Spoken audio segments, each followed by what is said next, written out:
What's going on, everybody? Welcome to Cocktails in the War Room, episode 236. Welcome to the War Room. I'm your host, Mistress Carrie. With me is a very wound up co-host for the show tonight. Her name is Wednesday. If you are a member of the War Room family, a longtime member, an OG member, you're very well aware of Wednesday. If you're not, Wednesday is my co-host, right? My partner in crime, right? You want to say hi to everybody? No, you just want treats or something? You're going to have to wait a minute. She's the Ed McMahon to my Johnny Carson, the peanut butter to my jelly. And every Tuesday night at 8:30 or round about 8:30, she joins me in here and lets me bribe her with cookies until those have run out, and then she leaves unless she gets something in the mail. Got to say what's up to everybody at the Bridgewater VFW. That's where Travis is. What's going on, Elsa and Patrick, Lisa, Christina, Kim is here, Michelle and Mark joining us. Mr. Voorhees says, I'm not late tonight. No, actually, I was a few minutes late tonight. I actually had a podcast interview that I'm recording, or that I recorded earlier today, run a little bit late. So when that episode gets ready to come out, sorry, I got a hair in my face. When that episode gets ready to come out, I'll fill you guys in on who it was and tell you the whole story. But once again, Wednesday interrupted the interview like she did this week. Patrick says, hey, Carrie, got a question for you. Do you think Ozzy is ever going to come back? Well, we can start the show off with music questions. I'm totally good with that. That's one of the things we do here in the War Room, is talk a lot about music. Ozzy is definitely going to play the Power Trip Festival in the fall. He's headlining the Saturday night of the festival with AC/DC. Geezer Butler has been doing a lot of interviews around the release of his book that he talked about on the podcast. And Geezer said that Ozzy definitely wants to play this show for his fans. Ozzy has even hinted, and Geezer was talking about that if he has to do it on four wheels, he'll do it. Ozzy has said many times, even on his own radio show on Sirius XM, that his relationship with his fans is the greatest relationship he's ever had, Sharon included, and that he doesn't want to give it up. And so even though he doesn't think he'll ever be able to tour on a grand scale, I think he wants to leave the option open to play shows. Now, whether or not that means that he would put together some kind of Vegas residency where he wouldn't have to move around, so that he could do a show maybe every other day in the same venue or something. But him and Sharon are also moving back to England and filming a reality show about the move, because their historic home is actually being retrofitted with bars and stuff for his Parkinson's. They also built a huge recording studio in the house. So I don't think Ozzy's going to stop making music. However, large scale touring, I don't know. I just don't think he's going to be able to handle the rigors of touring and the rigors of a 2-hour live show at the level that he knows he's going to have to do those shows. There's expectations when you've had a career like Ozzy's that you're going to be able to compare. And, you know, there are some people saying, I hope Ozzy doesn't embarrass himself and play sitting down or whatever. To me, I don't look at that as an embarrassment. I think that Ozzy is a guy that really has had one love in his life, and that's been his musical career. He is a flawed guy. He admits to his flaws. Sabbath has broken up or, kicked him out, brought him back. He's had his solo career. He's recorded albums that weren't, critically acclaimed, and other albums most recently that have won him Grammys at this stage in his career. And he has Parkinson's. If it were another artist that wanted to play shows, but wasn't able to stand, would people call him pathetic? And I don't think they would. And so I just look at it like he's a guy that still has a voice, that he can still sing, and he doesn't want to give it up, because I feel like that is something that if Ozzy had to give it up full time, that would shorten his life. I think we've all known people that worked their whole lives to get to retirement and then died right after they retired. And for a lot of people, what they do is part of who they are, and they don't want to give it up. You're being very naughty. You're being very naughty. Shush. So I don't know what's going to happen. I think that he's continuing to go to physical therapy. I think technology could always play a part. I mean, he claims that the surgeon that put all the metal in his neck should not have done the surgery that he did. And he's recovering from the accidents, the illness, but also from what he called a bad surgery as well. So I don't know the answer to that question. All I know is I love Ozzy. I've been fortunate enough to meet him a couple of times and interview him several times, and also see him in concert a bunch of times, whether it be with Sabbath, with Ozzy. I've seen him in small venues like the Orpheum. I've seen him in massive venues. I just love the guy. And we're all going to be in a position in the next 5 to 10 years that, we've talked about this in the show before. None of us are prepared to lose the legends that we have grown accustomed to having around. Even if they're not touring, just, when they go up to receive Lifetime Achievement Awards, or when they do some kind of collaboration, the world is just better knowing that they're in it. And unfortunately, the reality is going to be that those ones that we're so used to having around are going to be gone. I don't even want to say the names of the ones I'm talking about because I don't want to jinx anybody, but you know the ones I'm talking about. Donna says, Wednesday's reminding you that she's there so that you don't forget to give her the cookies. Yes, I know, Donna. I know. Jessica says, what's wrong with him? Well, he got into the ATV accident. That was years ago. Then he had to have pretty significant surgery. Then he got a viral infection, and then he tripped and fell at home in the dark while he had the viral infection, and he hit his head and neck on the frame of his bed at home, dislodged some of the metal that was in his neck from the ATV accident. And obviously, he's always known that there was some kind of neurological thing going on, and he's gotten the Parkinson's diagnosis. So he's battling a lot of different things, injuries, recovering from illnesses, and dealing with a pretty brutal disease as well. So, it's a lot. Did you guys watch that Michael J. Fox documentary, by the way, called Still? It's heartwarming and brutal at the same time. If you guys haven't had a chance to see it, you should definitely watch it. Elsa says, how's your mom doing? Mom over the weekend got to meet the newest member of the family. One of my cousins had a new baby within the last month. And so they took the baby to see my mom, and it really brightened her up. And so she's doing okay, but, an emotional time for the family, as it's a very happy time with a new baby in the family. And, everybody's just very well aware of how my mom would have been, wrestling that baby away from my cousin and spoiling him rotten. And so it's a little sad, obviously, as life continues to move on. And we've all seen it. We suffer these losses in our families. We suffer these tragedies in our families. And then all of a sudden there's a new baby in the family that kind of reminds you how wonderful life can be and how filled with love life can be as well. So mom's doing okay. Let's see.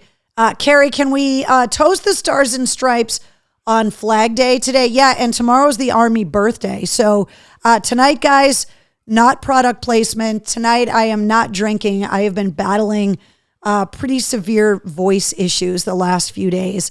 And I've been really trying to take it easy on my voice and listen to Josh Todd from Buck Cherry a couple of weeks ago on the podcast, and just really try to take it easy on my voice. And so I'll tell you guys about my weekend in a minute, but trying to let my voice rest a little bit, and also trying not to drink stuff that is too brutal. So I'm allowing myself to have a seltzer tonight. Otherwise, I've just been drinking water to try and just let my throat rest and heal a little bit. So Flag Day to the Stars and Stripes and also to the Army celebrating their birthday tomorrow. So cheers to you guys.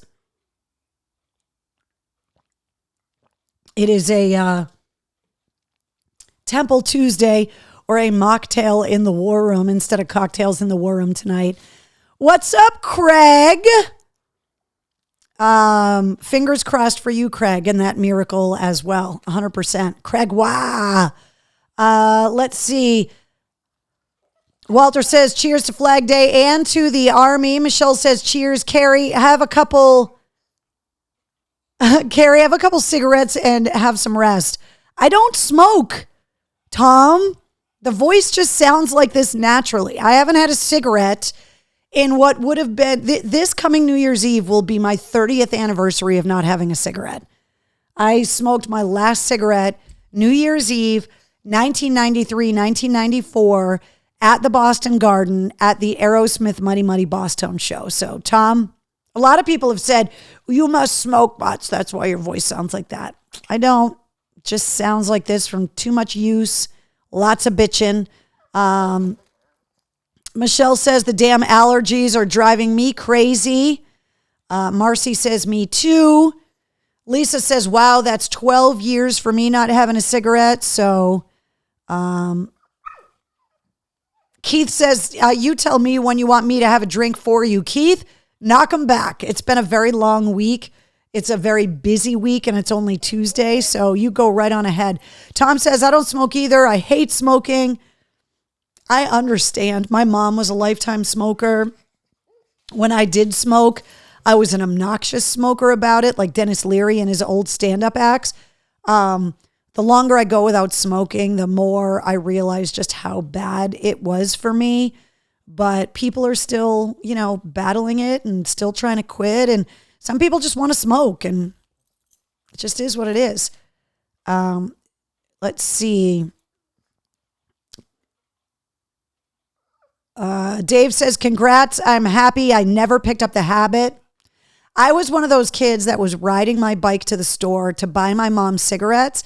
And this is before they hit $2 a pack.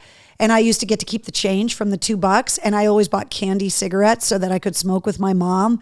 So when people talk about how kids don't pick up habits like that, I'm like, but they do. Because I just wanted to sit around and smoke cigarettes with my mom when I was a little kid. And I ended up smoking through high school and college, and then thankfully was able to put it down, because I don't think with everything that I've done, the marathon run, the Tough Rucks, all of the talking that I do, the work tempo that I keep, I don't think I would be able to keep up with all of that stuff. All the gardening and the yard work, just all of the exercise that I do.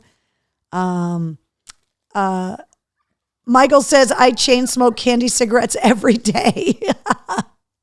You can still find them, by the way. They're harder to find, but you can find them. All right, so I wanted to talk to you guys.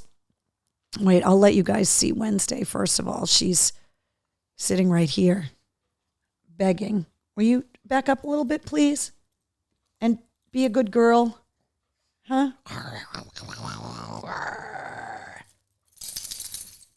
Ouch. Almost took my finger off there with her harness. Will you be a good girl, please? I'm not going to give you treats if you're being fresh. You have to chill. Don't make that face at me. She already knocked all the pillows down off the couch. It's been a thing today. All right, so I want to tell you guys about the weekend. So I had the distinct honor of playing a small part in helping to put together the inaugural skydiving boogie for the USMC Scout Sniper Association. And they did it over the weekend at Jumptown in Orange. I want to put a huge thank you to Town Fair Tire. Every year, Town Fair Tire does a ton of fundraising. And every year they call and offer me a check to give to a charity of my choice, to support an organization or an event that is important to me. And it's such an amazing thing that Town Fair Tire would do that. They have been doing it for the last I want to say like 5 or 6 years with me. And it's amazing that they just call and say, look, we raised all this money. Here's a check for you. Let us know where you want to donate it. We'll make the check out. And all they ask in return is a picture and a little recap of how the event goes, because Town Fair Tire has a newsletter with all of the charitable stuff that they do. And they want to be able to let people know what the money that got donated got used for. So the Marine Corps Scout Sniper Association, which you can find online right here at scoutsniper.org, is starting to do more events. And because we don't have active duty Marines in New England, they haven't done as many events up here. And so we were able to put together the skydiving boogie. This, by the way, is the artwork that's on the back of my t-shirt, which is badass. They only made them for that event. And so just getting a bunch of Marine Scout snipers together to be able to hang out together, do something fun that was bonding during the day. You know, there's no booze around because of, the skydiving. So it's really a shared experience, which is awesome. And then later on in the day, we left Orange, Mass, and went to Phillipston to the Red Apple Farm. And I posed for this picture right here. All of the guys that are in this picture with me are in this picture with me from November of 2006. So the snipers from the Marine Reserves at Devens in Mass had come home from Fallujah in November of 2006 after a pretty brutal deployment. And I had been home from Iraq for about 5 or 6 weeks at the time with the Army. And the Scout snipers called from the bus when they landed at Hanscom and were like, our ball is this weekend. None of us have dates. Will you come as a date with the sniper platoon? And I said, sure. Okay. Didn't know any of the guys, put a dress on, met them at the convention center in South Boston. And not everybody made it into this picture, but this is a lot of the guys that were deployed with the 25th Marines, the 125 from Devens that came home from Fallujah in 2006. And as we were hanging around at the skydiving boogie, people started connecting the dots. And we realized that 5 of these guys were at that ball with me, and they were on that deployment to Fallujah in 2005 and 2006. And so I wanted to make sure that we took another picture together. And so I wanted to share this picture with you guys because it's a really special picture for me. You see those stories of people. This is long before I ever married a Marine too, that this picture up here, like it was just something that I was like, it sounded crazy that they were going to call me getting home from their deployment and didn't have a date and wanted me to go to the Marine Corps ball with them. And I was like, yeah, sure. Okay. And I've become good friends with a couple of these guys and have stayed in contact. Some of these other guys I haven't seen since this picture was taken. And then this weekend we were all together again. So it was pretty awesome. No naked skydiving, says Mark. Let's see. Did I finally jump again? No, I have not jumped yet. I had to get some work done on my skydiving rig. I had to have some new equipment put on it that had expired because I haven't been jumping. And so no, I have not jumped yet this year. I didn't want to go through all of that stuff at an event. I wanted to be able to kind of go through all of the recurrency training and stuff. I haven't jumped in almost 2 years. So there's a lot of recurrency stuff that I have to go through to be able to get back up in the air. And I didn't want to do that in the middle of a charity event. So what's going on, Will? Let's see. Walter says, great picture and great memories. They are all so handsome, says Trina. How cool is that, says Brenda. Yeah, it was pretty awesome. Not something that was planned at all, but we all kind of were standing there realizing like, holy shit. Like And they were like, do you remember that picture we took? And I was able to find it because it's in one of the photo galleries. Will you stop? You're being very bad. No. I was like, oh, wait, I know where that picture is. And so we were all kind of laughing about how young and skinny everybody is in the picture. So that's what I ended up doing this weekend. That was one of the many reasons that I, by the time Sunday came around, after finishing all of my radio shows and stuff, I just had no voice left. And so I've been trying to get it back ever since, but I've got a bunch of podcast interviews to record this week. So the voice is definitely going to be taking a beating. I want to remind you guys about some events that are coming up.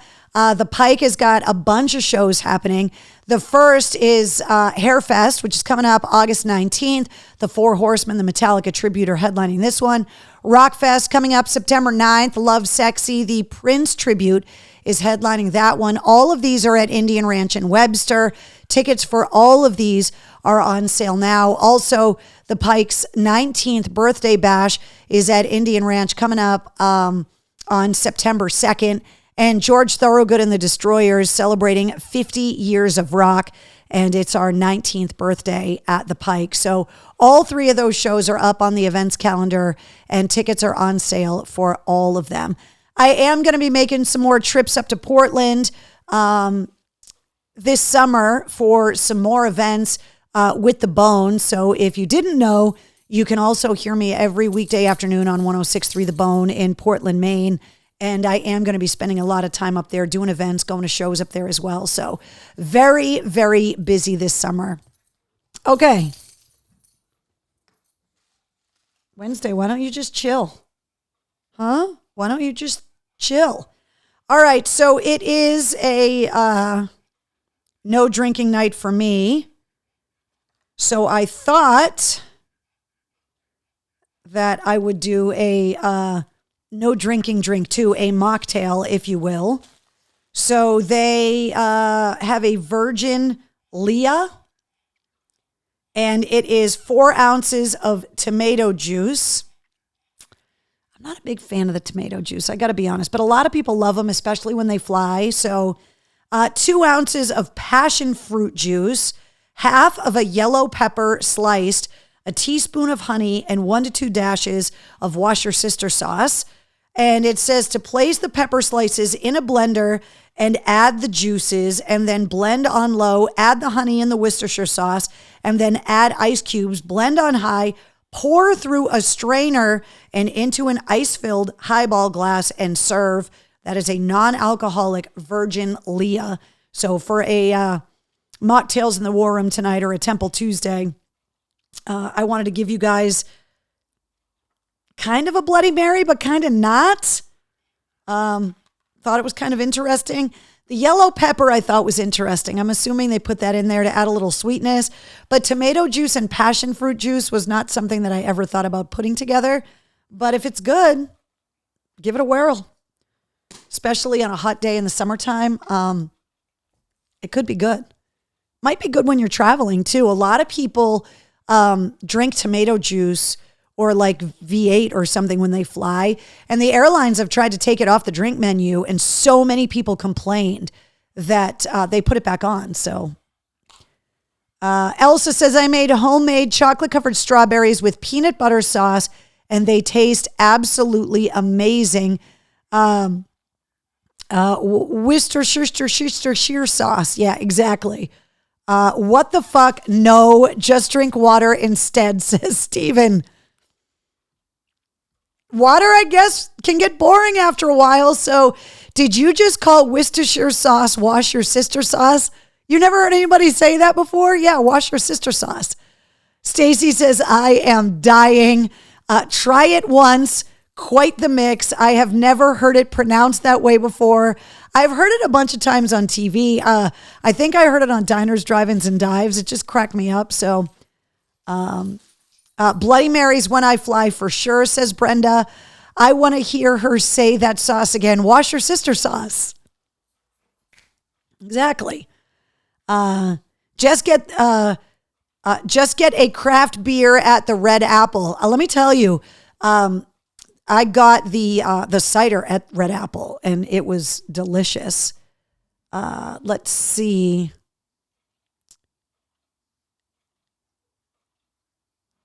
The what's that here sauce? Yeah. Water and cucumber with a little mint and some lemon. Delicious. Absolutely. There are video clips on Facebook of people trying to pronounce it. Yeah, Worcestershire sauce. Tomato juice. Nope. Stephen, I'm with you. I will eat tomatoes in every incarnation that there is. Raw, tomato sauce, all of that. Tomato juice, it is just not my bag at all. What's up, Rachel? Rachel Seashore. Rachel says, hey, y'all, just got home. Tomato juice, nope, exactly. Jessica says she loves it. It is not my thing. My boyfriend and I went to the Assabet National Wildlife Refuge and found the ammunition storage depots there. Oh, no way, really? Very cool. So there's your cocktail or mocktail recipe for tonight. Want to recap last week's podcast episode? It actually got picked up by a bunch of music trade magazines because Brad Gillis from Night Ranger, I guess, had never talked about why he never got married. And I just happened to ask him in the podcast if it's harder to keep a band together because Night Ranger is celebrating their 40th anniversary, or if it's harder to keep a marriage together. And he was like, you're asking the wrong guy. I've never been married. And I did not know that about him. I think I just assumed that even if they're not married now, that at one point or another, every musician has gotten married and then divorced because that's just the reality of the music business. But I couldn't believe that he had never been married. And out of all of the things we talked about in the interview, his early guitar playing, his inspiration, starting Night Ranger, being featured in the movie Air, Courting a Legend, which I had not seen at the time that I recorded this interview, have now seen the movie, loved it, by the way. Ben Affleck, obviously, like Jason Bateman, all of those guys. It's a really, really good movie. Loved it. And Night Ranger, Sister Christian, featured in a pretty prominent part of the film. But I had not seen the movie when I talked to Brad Gillis, so I didn't know that the song was featured in the movie. And then obviously when I watched the movie, I was like, oh yeah, duh. But yeah, so out of all of the things we talked about in the episode, the one thing that got picked up in all of the magazines was that Brad Gillis from Night Ranger had never been married. Night Ranger is going to be part of Bret Michaels' Party Gras, which is going to be at the Xfinity Center coming up in July, along with Jefferson Starship, Mark McGrath. So if you haven't checked out episode 157 of the Mistress Carrie podcast yet, came out last week. Really cool guy, just a guy that you can just tell absolutely 100% loves what he does. He's doing exactly what he's supposed to be doing. So Voorhees says, okay, it's 9 p.m. The alarm goes off at 4. I am out of here. Mike, let me tell you who's on the podcast this week before you go, because you're going to want to listen to this one when you get up when the alarm goes off. Episode 158 of the Mistress Carrie podcast goes live at midnight tonight. And I have been trying to get him on the podcast for a while. It's not that easy to get to Wolfgang Van Halen, but he is now my guest this week on episode 158 of the Mistress Carrie podcast. Mammoth 2, the new album from Mammoth WVH, is coming out on August 4th.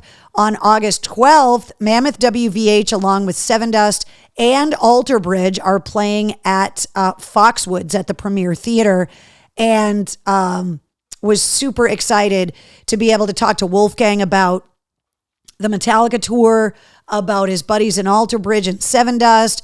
We talked about the upcoming new album. I asked him, because he would be a better person to ask than almost anyone, if he feels that musical ability is nature or nurture. Is it genetic or learned? And I had to ask him that question. He was on tour in Europe, and I finally was able to get some time with him, even with the time change, and he could not have been nicer. He's very soft-spoken. He seems just kind of shy, which is probably really difficult to be a shy kid born into celebrity with both mom and dad, and then to somewhat follow in your dad's footsteps and in your family legacy's footsteps by being a professional musician, and then publicly losing your dad, and being the sole heir to the legacy of Eddie Van Halen, his music royalties, his patents on his guitars, his music collection, the rights to the songs, but then the actual instruments. Like Wolfie owns the Frankenstrat, like the Frankenstein original guitar that his dad built. He plays it on this upcoming album. And so to get the opportunity to sit down, I didn't get a ton of time with him. Like I said, he's really busy. And when you coordinate interviews, they ask you to be incredibly respectful of his time, because he's got, and especially because he was on an international tour, he had a bunch of international press that he was doing at the time. So I didn't get to talk to, I could have talked to him for hours, but he could not have been sweeter. Wednesday makes a cameo appearance at the very beginning of the episode because I was sitting there waiting for him to pop up in my Zoom. And when he popped up, I was like, hey, how are you? And Wednesday thought that someone like walked in the room and she started barking, and Wolfgang thought that was really funny. So Wolfgang Van Halen is my guest this week on episode 158 of the Mistress Carrie podcast. And if you haven't seen him live, I just saw him earlier this year at Roadrunner with Alter Bridge, and I believe Skillet was on that tour, and Mammoth WVH was awesome. Like, his voice is a lot naturally higher than I think you would expect, and it's fantastic. One of the things we did talk about in the episode, and I don't want to give too much away, but one of the things we talked about is the song Distance off of the debut album from Mammoth WVH. That's the one with the really touching video and all of the footage of Wolf with his dad growing up. And he talked about the reaction of that song live when he plays it, and his perspective of playing that song, seeing the reaction of the crowd. So that's all in there. With what we learn from our parents, more is caught than taught. I've learned so much more from my dad than I realize now that he's gone. David, I agree, but listen to what Wolfgang says in this interview about that, because Wolfgang, I believe, is a music savant, but I think there may be a predisposition. Like, he grew up playing the drums first, and I think that there's a certain genetic component of the connections in your brain that allow you to move all four appendages simultaneously, but independently. And so I definitely think that there is something about genetics. However, and Wolf touches on this in the episode, playing music at a high level, it's not like you can just inherently pick up a guitar. Even people that are savants, people that learned by playing by ear, people that you hear me talk to all the time on the podcast, they still have to practice the shit out of what they do. People like Jimi Hendrix did nothing but play guitar all the time. So was he born to play the guitar? Probably, sure. But did he maximize his ability by practicing? I think so, yeah. So you definitely want to check out this week's episode. It was really, really amazing. I wanted to talk to him about being at the Taylor Hawkins tribute. However, number one, I didn't have that much time, so I wanted to maximize time with the questions that I had for him. But also, there's always this challenge when you're putting an interview together, especially when you have a finite amount of time. Because when these artists are doing press, I never want to be the person that's asking all the same questions. And Wolfgang has already talked about the Taylor Hawkins tribute a lot, about how emotional it was, about how cathartic it was, about if he never has a tribute show for his dad, that he has the closure that he required, because his part of the Taylor Hawkins tribute was dedicated to his dad. So all of those kind of answers were already given in other interviews. And I had read and listened to those interviews prior to sitting down with Wolf. So there's always that challenge of wanting to ask questions that you know the people listening want to hear the answers to, but then also, not wanting to ask people the same questions over and over again as well. So, looking forward to the podcast tonight. It goes live at midnight tonight, David. My dad taught me it's not illegal unless you get caught. Wish I had a dad like that. Let's see. Comfort is key. Sweats and cutoffs here. Letting the guns breathe, says Mark. If I lived alone, nothing would be on right now, says Jonathan. Did you ever meet Eddie Van Halen? Matter of fact, I did a couple times. I have a picture with him. It's an actual photograph that I need to find. So back in the early days of my on-air career at AAF, when Gary Cherone joined Van Halen, I was doing nights at the time, and Gary and Eddie did like an acoustic thing at the original Hard Rock Cafe on Clarendon Street in Boston. And they did a Q&A and they played a few songs, and I got to meet Eddie there. And he was really nice. Obviously, hometown hero Gary Cherone from Extreme joining Van Halen. It was a huge story. We all know now that it wasn't as successful as everybody had hoped.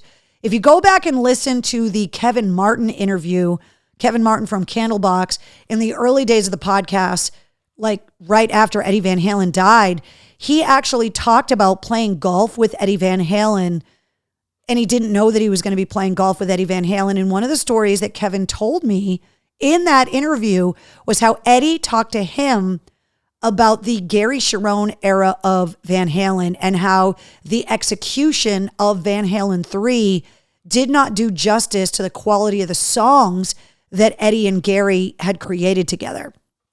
And that was something that I had never heard Eddie Van Halen talk about. When I get Gary Cherone from Extreme on the podcast, which he's promised me he will do one day, I will ask him about that. But I met Eddie Van Halen at that event. And then years later, when Van Halen was touring with Shinedown, which was, I believe, in 05, 06, 07, like right around there. Brent Smith from Shinedown brought me backstage and had asked, do you want to meet Eddie? And I was like, yeah, sure. And I've talked about this. I think I talked about this and referenced this in the Kevin Martin interview as well. I went backstage. The dressing room was really dark. Wolf was a kid. And it was just Wolf and his dad. His dad was just noodling around on a guitar in a chair. And I went in, said hi to him. Eddie didn't look great at the time. The one thing that I noticed when I met him that day that I didn't notice the first time I met him, because it was a lot more intimate in the dressing room, was Eddie's hands. And Eddie's hands up close were so much bigger in proportion to his body than I anticipated. And also the top knuckle of his fingers was almost like those pictures of those frogs, the tree frogs, and like the frogs that grip onto glass. Like his hands were so big that as I was sitting there and he was just noodling and like warming up his fingers before the show, I remember that moment with Brent Smith, because he had become friendly with Eddie on that tour, that I was having a hard time wrapping my brain around how quickly Eddie could move his hands, considering how big they were and how small the guitar neck looked in his hand because of the way that his fingers were moving up and down the neck. And that was the thing that really stuck with me. I never had a chance to interview him, but I did get to meet him a couple of times. And his hands was the thing that I remembered most. Just how big they were and how fast he moved them, which is kind of crazy. So there you go. Somebody also commenting about the Limp Bizkit thing today. So a couple things went viral today that I wanted to tell you guys about that I almost forgot to tell you about. Somebody sent me the link to a TikTok video, and it was a montage of girls in the 80s with their big hair, just random girls from the internet. And somehow the person that put this video together found my big hair picture, probably off my Instagram or my Facebook, and included me in this montage. And one of my friends just happened to be going through TikTok and watched that video and was like, holy shit, that's Carrie. So if you haven't seen the video, I linked it on my Facebook page. The other thing, if you go on Twitter, today's the 24th anniversary of the Gorilla Boston show for Limp Bizkit, that they gave out hints as to where it was going to be on the air on AAF. And they played on the roof of the garage by Fenway Park. It was an AAF thing. Our van was there. I was up on the roof with the band. I interviewed the band. And that was back in the Radio Wars kind of heyday. And this was in 99, obviously. And BCN was trying to spoil an AAF thing. And so because they were around the corner at their old studio from where Limp Bizkit was setting up, they went on the air and leaked it. And then there's footage from the MTV story of Peter Katzis, who was their manager at the time, and Fred Durst trying to call the AAF studio to give out the location. And then it showed that within like 10 minutes, there was like 1,000 people just in the street watching Limp Bizkit. Then the cops tried to shut it down and the band running. Like, there's like a whole 10-minute video about it that came off of MTV, and I'm in that video. And so the TikTok video's on my Facebook, and I believe I also tweeted out the link to that TikTok video. And then the MTV Limp Bizkit story that was 24 years ago today is up on my Twitter feed too, which is just crazy. Jonathan says the police were pissed off. Oh yeah, they were. They shut down a major thoroughfare with a mosh pit in the middle of the day just outside of Kenmore Square. Like, it was nuts. It was nuts.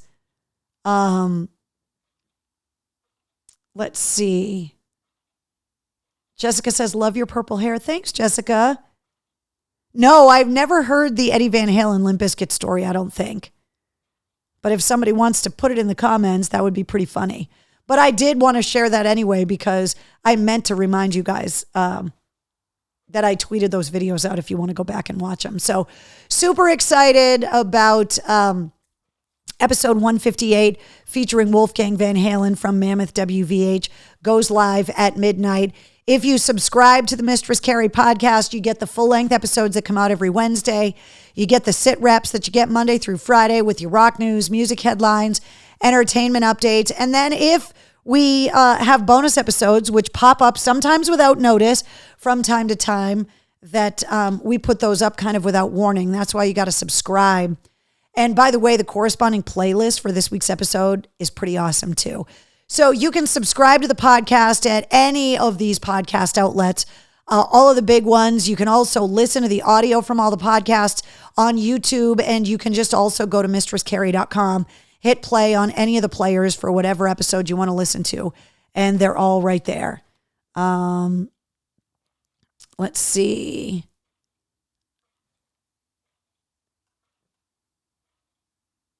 Jessica says, Wolfgang reminds me of his dad's love. His dad loved his music. Nuno Betancourt's actually been talking about that a lot in interviews, that Nuno was hanging around with Eddie while Nuno was working out guitar solos for the new Extreme album that just came out, and that Eddie was bragging back in 2019 about Wolfgang working on this record that ended up being the Mammoth WVH debut album, and how proud he was, which is pretty spectacular. You know, to be able to make a guy like Eddie Van Halen proud as a musician, that's pretty cool. The Mistress Carrie podcast, holding strong at 149 countries. Chris put the link up. Let's see. That Eddie Van Halen once drove a tank through Beverly Hills to Fred Durst's house and pulled a gun on him. You know what? I did hear that story, and I heard that story right after Eddie Van Halen passed.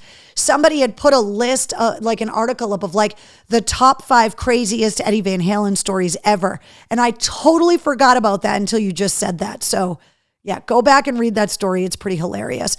If you're celebrating your birthday today on June 13th, happy birthday. You share your birthday with Howard Leese, the guitar player from Heart, and also Rivers Cuomo from Weezer. Weezer is going to be at the Palladium Outdoors coming up on July 1st. So happy birthday to you guys. Happy unbirthday, Keith. If you're celebrating your birthday today. All right, let's talk about some music headlines. Let's see. The new Stained album coming out in September. We know about the tour. The video for the first single is out now. Nita Strauss getting ready to release her new album. The Call of the Void is coming out on July 7th. And the new song Victorious featuring Dorothy, the new video is out right now. Candlebox not only are releasing a live album coming up next Friday, but they, are releasing a new album called The Long Goodbye in August, and it is going to be their final studio album. So lots going on with Candlebox. The Dropkick Murphys announced their Maine, New Hampshire, and Connecticut shows. Those are all up on the concert calendar at mistresscarrie.com. Shows coming to the Garden. Greta Van Fleet, totally sold out. Some people do not like this band. Other people don't understand the draw of the band. They sold out the Garden, which is unbelievable. Their third album, by the way, Starcatcher, coming out next month. Queen and Adam Lambert sold out the Garden on the 15th. Tickets still available on the 16th. Aerosmith at the Garden on New Year's Eve with the Black Crowes. Those tickets are on sale now. And also, don't forget Tool, November 15th. Those tickets went on sale last Friday. All of those shows at the Garden. And then Big Night Live, which is next to the Garden. Tarja is coming up in just a few days on the 18th. Those tickets are available now. There is also a ton of shows at the Xfinity Center. This list is just unreal, including the newly announced Shinedown, Papa Roach, and Spirit Box dates. All of these are up on the concert calendar at mistresscarrie.com. I was on the air talking about it today. They've done research on the Taylor Swift tour, and they've researched consumer spending, tourism spending, restaurants, all of that kind of stuff around Taylor Swift shows. So she played 3 nights at Gillette Stadium. She played 2 nights back-to-back in Chicago. And so they're running all these numbers, and what they're predicting is that Taylor Swift is going to be responsible for almost $5 billion with a B dollars in the U.S. economy from the Eras Tour. She set a record for occupancy in Chicago hotels. The 2 days that Taylor Swift played in Chicago, the hotels in Chicago had a 98.6% occupancy rate, which is the highest the city has ever had. Considering what a huge sports town it is too, that was shocking to me. And they noted Boston and the surrounding areas, the hotels, all of that stuff, that it was a huge uptick, but almost $5 billion. And they're estimating that Taylor Swift makes somewhere around $11 to $12 million a show. It blew my mind when I read that. It was just insane. More concerts include the Hollywood Vampires, who postponed their show at the Box Center Wang Theater to July 28th. Extreme and Living Color at Roadrunner coming up August 5th. Aaron Lewis. Why is Aaron Lewis at Foxwoods from April still there? Why is that there? This one just got announced. Ann Wilson at the Wilbur coming up August 27th. This one just got announced. And the details are on the event calendar and the concert calendar at mistresscarrie.com. Tool not only playing the Garden, but also the SNHU Arena and the Mohegan Sun Arena in November. All 3 of those shows are on sale now. So let's see. Palladium. Outdoors at the Palladium. Weezer on July 1st. Sleep Token sold out the Palladium indoors on September 12th. Parkway Drive is going to be at the Palladium outdoors on September 15th. And this just got announced. The return of the New England Metal and Hardcore Festival. It's happening on September 15th and 16th. So originally, they had announced Parkway Drive was just going to play the Palladium. This got announced today. The tickets go on sale Friday. 2 days, the 15th and the 16th. The 16th, Lamb of God, Hatebreed, and Shadows Fall. Huge. So for a lot of metal and hardcore fans in New England, the return of the Metal and Hardcore Festival is huge. Tickets go on sale this Friday, and all of the details with the link to get tickets is up on the event calendar at mistresscarrie.com. The MGM Music Hall at Fenway just added Danzig on 9/11, 3 Days Grace and Chevelle on October 14th, also Motionless in White on October 29th. But all of these shows at the MGM Music Hall at Fenway, Les Claypool and the Flying Frog Brigade, they actually just extended that tour nationally. But the Pixies just played there. I'm going to take that out of there. Yellow Card, Noel Gallagher, Newfound Glory, Mastodon and Gojira for 2 shows. Beck, Billy Idol, that one just got announced. Those tickets are on sale for September 9th. So a ton of shows at the MGM Music Hall at Fenway. Also at the House of Blues, they just added Asking Alexandria and The Who with Bad Wolves and 0936. That's happening on September 12th. Those tickets also going on sale this Friday. The House of Blues is also, Thrice was already there. That was June 2nd. Sorry about that. The Struts, July 18th. And also Corey Taylor on his CMF2 tour. That's September 13th, the new album, CMF2, coming out on September 15th. New music coming out this Friday. A lot of music coming out, including the greatest hits package from Five Finger Death Punch, the Flaming Lips releasing a new EP, Government Mule, Peace Like a River coming out, Joel Hoekstra from Whitesnake, and the Trans-Siberian Orchestra, who I had on the podcast. He's got his new album, Joel Hoekstra's 13, which he talked about making this record on the podcast with me. That's Crash of Life. Motorhead live at the Montreux Jazz Festival from '07. The Offspring, Rise and Fall, Rage and Grace. The 15th anniversary reissue is coming out this Friday. The brand new album from Queens of the Stone Age called In Times New Roman. And Josh Homme from Queens of the Stone Age getting pretty candid about the tough situation he's had, a really public divorce and custody battle. He finally got sole custody of his kids. He got diagnosed with cancer last year. And all of these things, he said in a recent interview, made him not want to make music. But then he kind of realized that making music is what he does to escape. And that is where this new Queens of the Stone Age album, In Times New Roman, came from. Also, the Silver Sun Pickups coming up with their Acoustic Thrills EP. That is all getting released on Friday. Okay. Mail call. First of all, I got this postcard that I thought was really funny. The Grand Mustaches of Tombstone. And it's from Will. It just says, can you identify these legendary mustaches of Tombstone? I can 2 of them, but they are, in fact, legendary mustaches. Will says, thank you for being awesome. Just wanted to send you a postcard. And he sent it from the Tombstone Grand. So I thought that was pretty cool. So thank you, Will. Also got this card that says, hey, MC, I saw this and thought of you. Take care, Carol. By the way, Wednesday just popped up right here. You can't see her because of the War Room logo. But she's like, oh, there's something in the mail?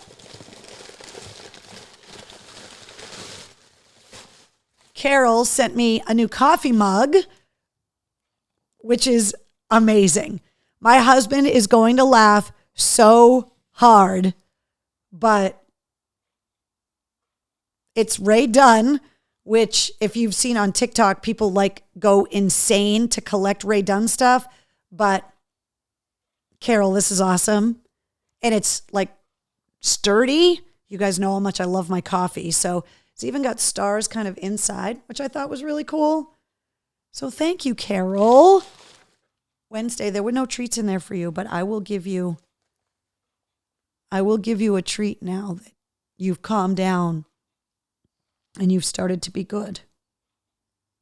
Good girl. You were a little bit of a pill earlier. You were very naughty, but now you've calmed down, so I appreciate that. Right? Did you say hi to Wolfgang Van Halen? Huh? Even though I didn't want you to? Can I have your paw? Wednesday? Give me your paw. Hey, can I have the other one? Thank you. Can I have a high five? Here you go. Good girl. Good girl, Wednesday. Good girl.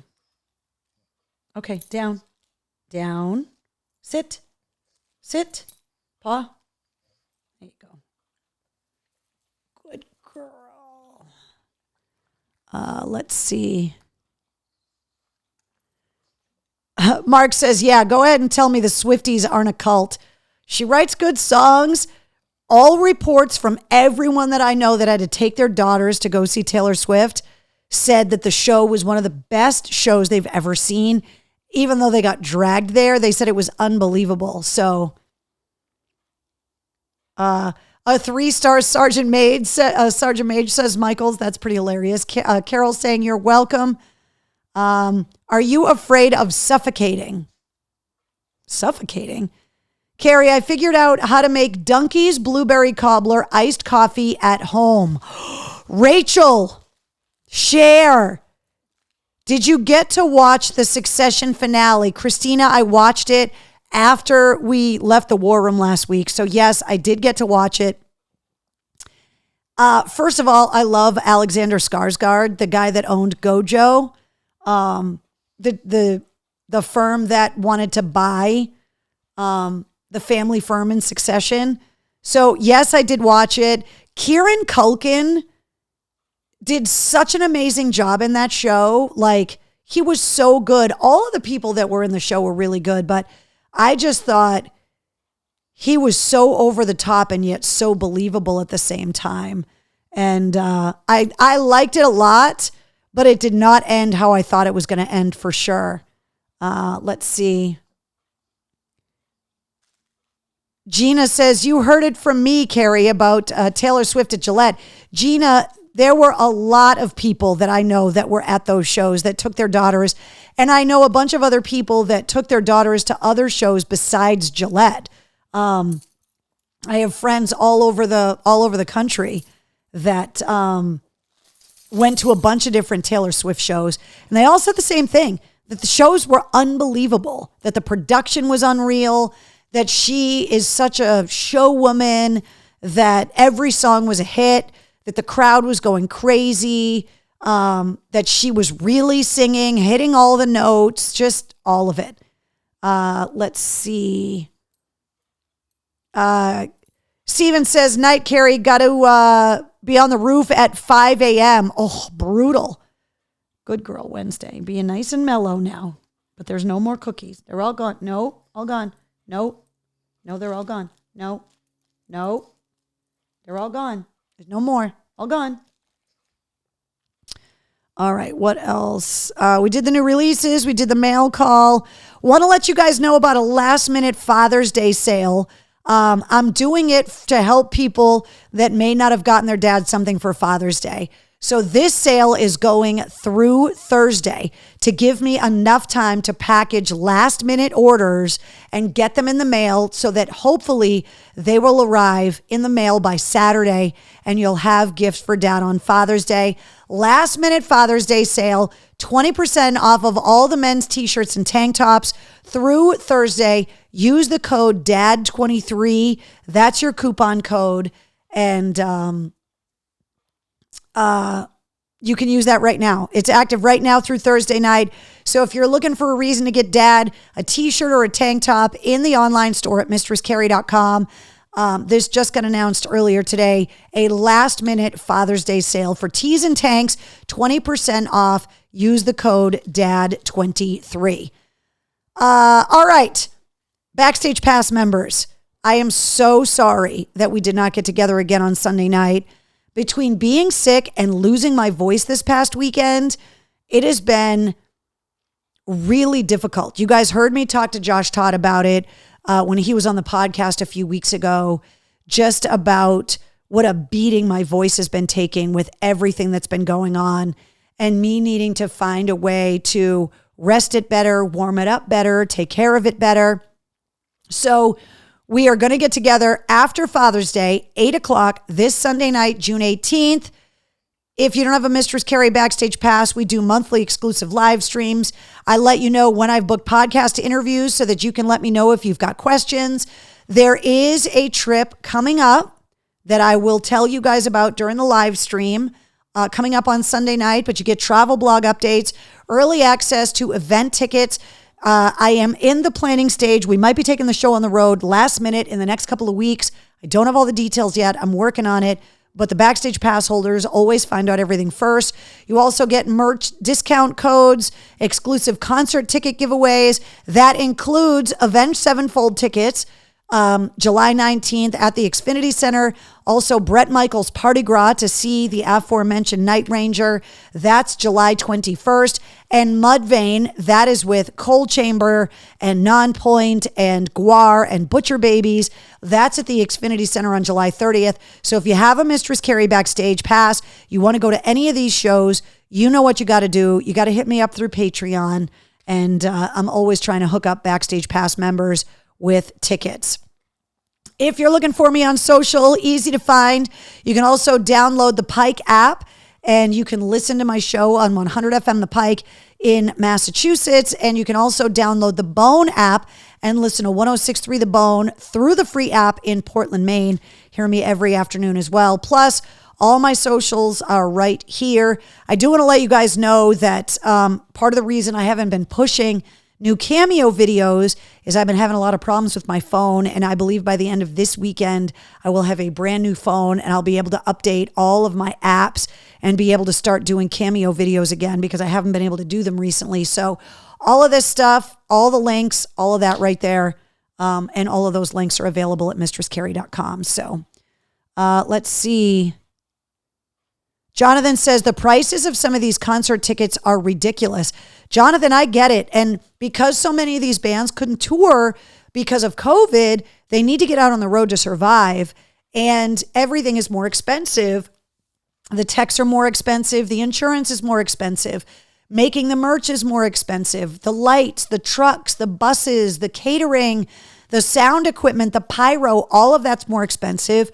And that is all trickling down to the concert ticket price, which is why I try to give away as many tickets as I can to the Backstage Pass holders first, but I'm also working on getting a bunch of tickets for people in the War Room as well. So that's why you got to hang out with me every Tuesday night, because you never know. Let's see. Wednesday says she wants treats. I don't have any more, but she is sitting here so nicely, right? Are you being a good girl? Did you say hi to Wolfgang Van Halen? Huh? Tell everybody to listen to the new episode of the podcast. Tell everybody. Listen to episode 158. It goes live at midnight. You'll hear me. I'm famous on Mummy's podcast. Right? All right, there you go, guys. Episode 236 of Cocktails in the War Room. There we go. Done. Hold on. Let me catch up on the comments. Let's see. Poor baby. Wednesday's twitchy nose is so cute. Not to mention the bands can't make money from streaming. Yeah, because unless you're somebody like Taylor Swift who's hitting billions and billions of streams, you're really not making any money off of streams. You're making a little bit of money off of physical copies of your album when you sell like collectible vinyl and stuff. You're making money off merch. You're making money like I would like to think Night Ranger is getting a pretty penny from being featured in Air. But otherwise, you're making your money off of touring. And so the tickets, the bands have to be able to make money off the tickets. So they've got to raise the prices on the tickets in order to survive. Right? Are you sitting in my lap? Huh? You sitting in my lap? She's smelling the pocket where the cookies once were, but they're not there anymore. All right, let's see. Sweet dreams. Happy Father's Day to everybody. Okay, so happy Flag Day. Tomorrow, happy birthday to the Army. Happy Father's Day to all of the dads coming up on Sunday. I will see the Backstage Pass holders Sunday night for our live stream. The new episode of the podcast goes live at midnight. Yeah, good night, everybody. There you go. What are you doing? Do you want to say goodbye to everybody? Hold on. I'll turn your camera on so everybody can watch you. Bump the pillows out of the way. Do you want to play? Huh? Is that what you want to do? Is that what you want to do? You want to play? Bite it in the face. In the face. All right, guys. I'll see you guys later. Have a good week. Sheesh. It never gets old. Good night, guys. Right? Wednesday?